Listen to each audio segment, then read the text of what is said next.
Hey Tubesters, it's Arvin4 song The Bougie Mystic, and this is attempt 3 of recording this video.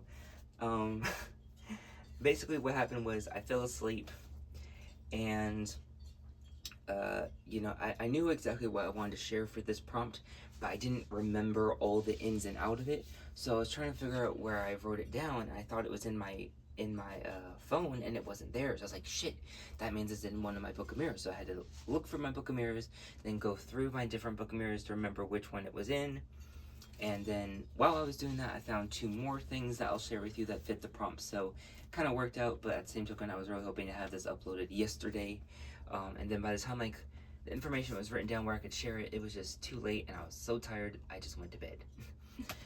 And now today I've been trying to record this, and the first time I was too rambly, so I ran out of storage. And then this time I had an alarm go off, so it stopped the recording. So hopefully I can get this done and uploaded. I still have to do today's prompt, so let's just hope that things go smoothly from here on out. I have it in my Samhain and Hecate journal. Well, I won't save that for this, but I am going to make a video talking about why or I guess going a little further into why I'm doing these deity Sabbat journals. Let's just say it has everything to do with my current book of the craft, and moving forward. Yeah, we'll just leave it there. I do want to mention some things. You are going to want some sort of ancestor summoning potion, spirit summoning potion of the sort. 2 of these ritual spells, whatever you want to call them. Some are more spells. One I think is more of a ritual. You're gonna need that. So if you have one, use that one. If you need to buy one, then buy one. Natural Magic Shop makes a really good one. I'm sure there's like Art of the Root or something of that nature that makes one as well. I've only really known of the Natural Magic Shop one, but I'm sure if you follow someone who makes those oils, then you can buy theirs if you support them or whatever, right? Another thing is black candles. All these spells and ritual involve a black candle. What's tradition for Bohemians? Anoint a candle, usually it'll be like white or cream or whatever, anoint it with some oil and put some charcoal on it. That's how we do black candle. I'm gonna make a separate video talking about color magic and how it really only has potency in glamour spells, but I don't want to get too rambly and run out of time. So willow leaf is another thing that might be uncommon that you'll need for this. You can probably buy some online. I don't know if 13 Moons has it. I know 13 Moons has magnolia tepals, which you also need in this first spell. If in a pinch, try using willow bark. Graveyard dirt. This first spell needs graveyard dirt. Please don't use mullein leaf or patchouli as a substitute for graveyard dirt. That's not a thing. That's another video that I'm going to make talking about graveyard dirt and appropriate substitutions. There is a substitution for graveyard dirt, and it's very easy to do or to make.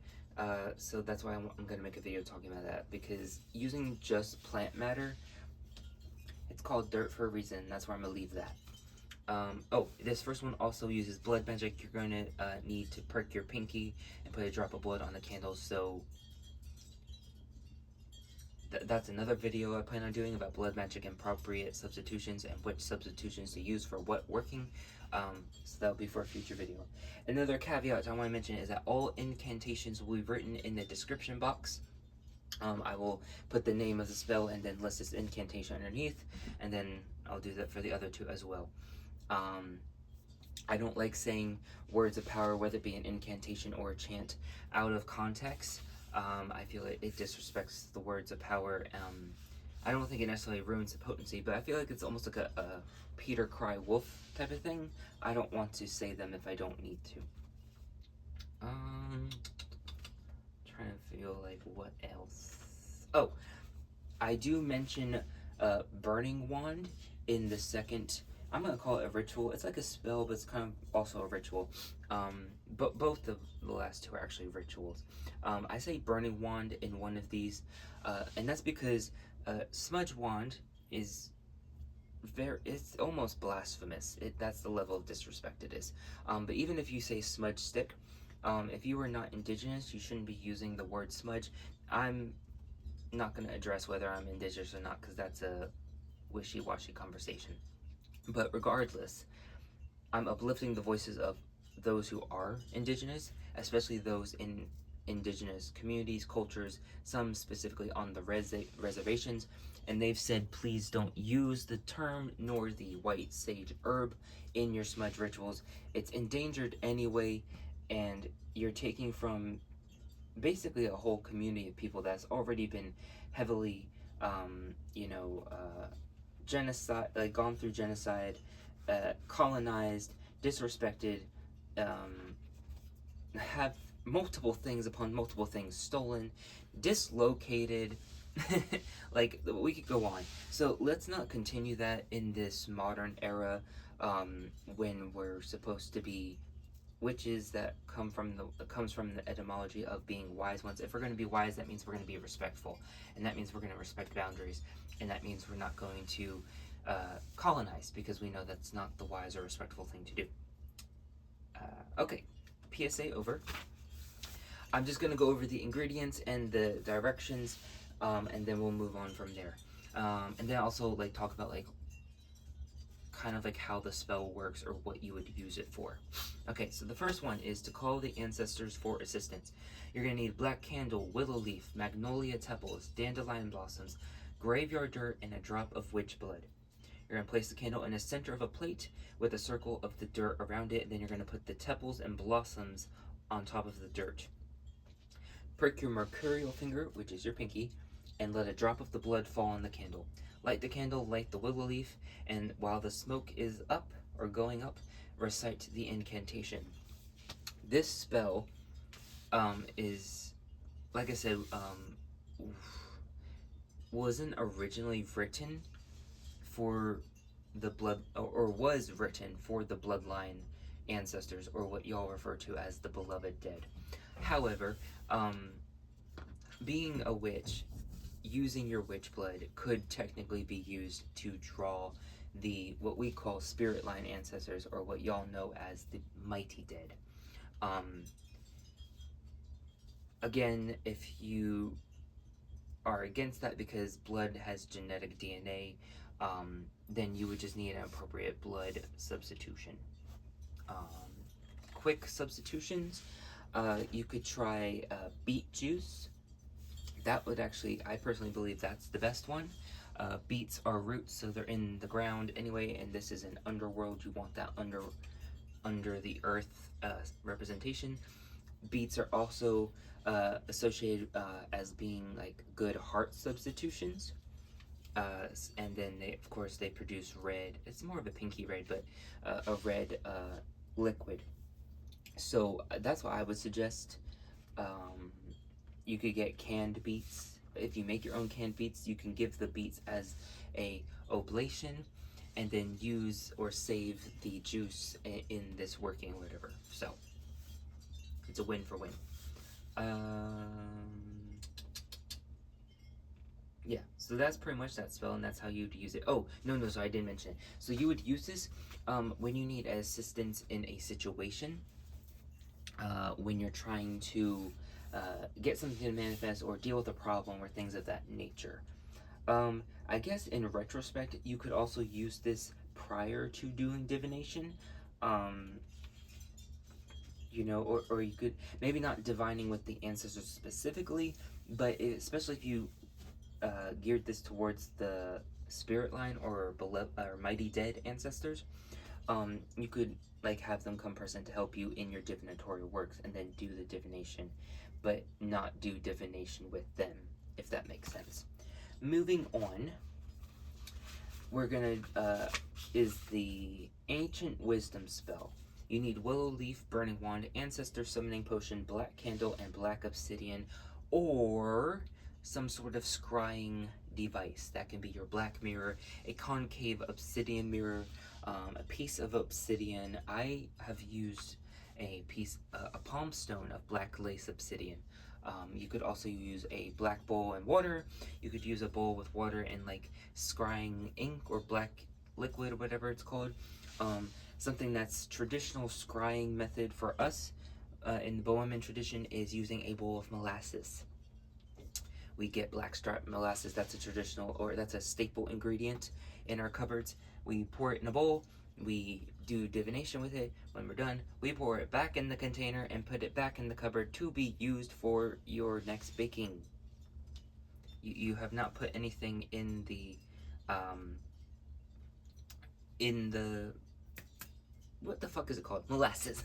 You haven't put anything in the molasses, and you haven't really done anything to the molasses specifically, so it's fine to put it back in there and bake with it. That's just our beliefs. That's what we do. Um, what you're gonna do?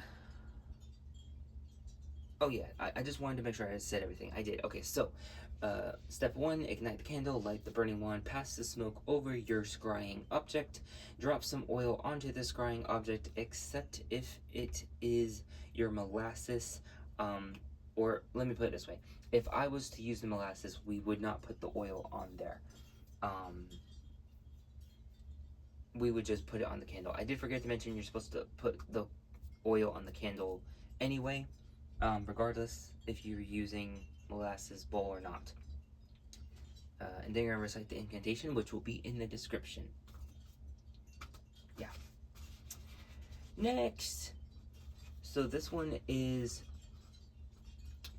is a spell that you would do when you want to specifically either commune with the ancestors or even to a certain extent do necromancy. I know some people have beliefs on necromancy being specifically manifesting the spirit to have divination with, but you don't have to.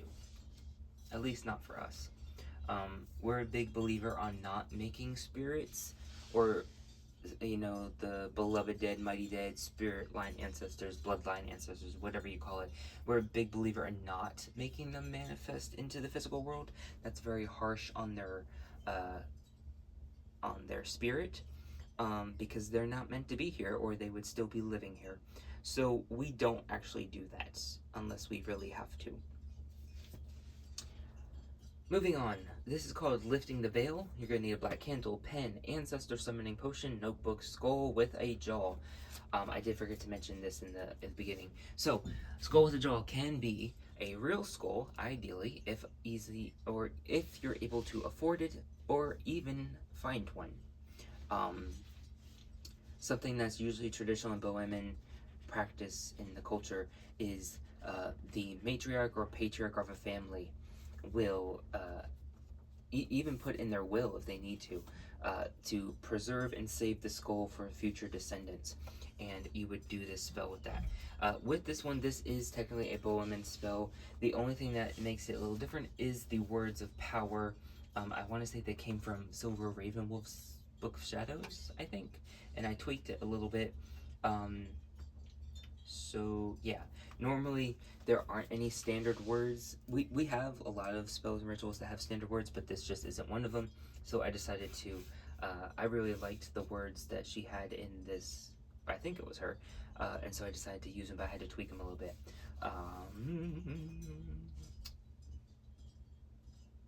Yeah, so if you get a resin skull, you might not be able to, it might not be, try and get it as authentic and realistic as possible.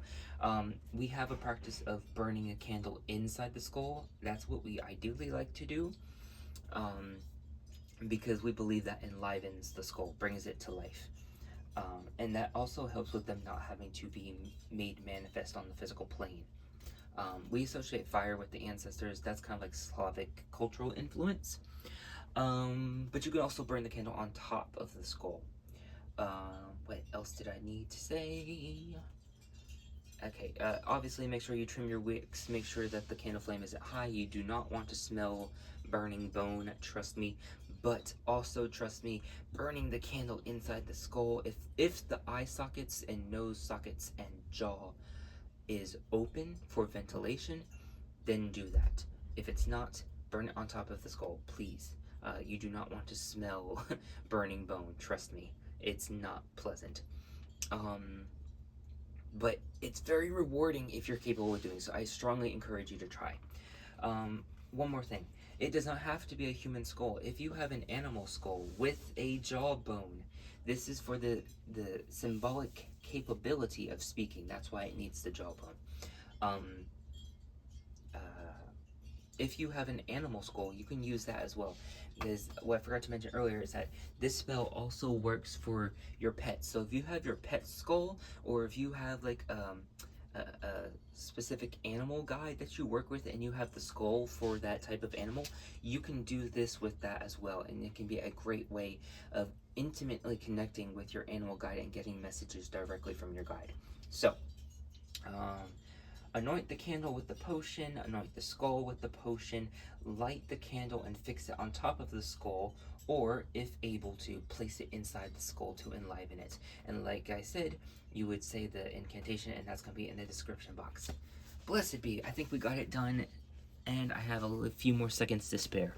So, I hope you all find those rituals / spells rewarding. Let me know if you try them out and how they work for you. Maybe in the future I'll like make a video showing me doing them, and you can see how it looks in action. As always, thank you for watching. I'm gonna close this out before I get cut off. Abundant and eternal blessings. Oh, and I am gonna record that other video, today's prompt, and upload it today. All right, see y'all later. Bye.